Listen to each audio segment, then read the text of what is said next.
Welcome to an Express tutorial for Workshop software. Today we're going to be talking about deposits. Deposits can be easily added into your system when you have an open invoice by pressing the plus icon and adding a deposit. Add in the payment method, amount, optional reference number, and the date received. This deposit will be processed as a payment when you process the invoice as a whole. What this means is, if you're integrated with an accounting software, the accounting software will not know about your deposit until you've processed the invoice. If you're not integrated with an accounting software, that's all you need to do.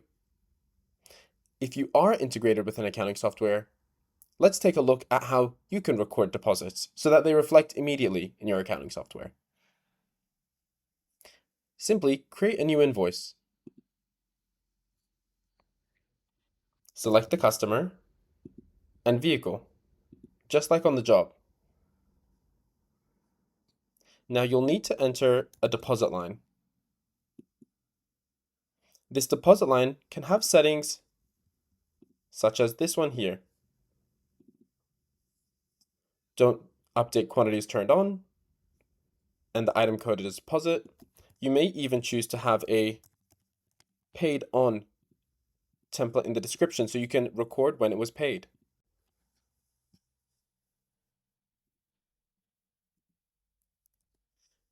Selecting that deposit line allows you to select when the deposit was taken, the amount that was paid, and you can process it to immediately reflect as long as it's a cash transaction, because cash refers to cash on delivery.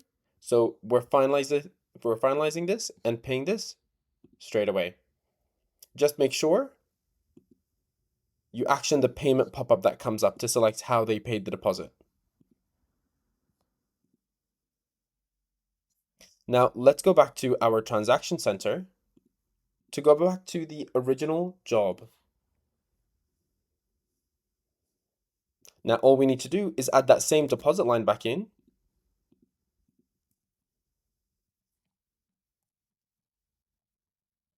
With the same price. However, this time we have a -1 quantity. Now the invoice total balance due balances out. And when you process the invoice, you'll not be overcharging the customer. And your accounting software is also fully aware of when payments were made and what they're linked to. I hope this helps, and check out our other tutorials for more support.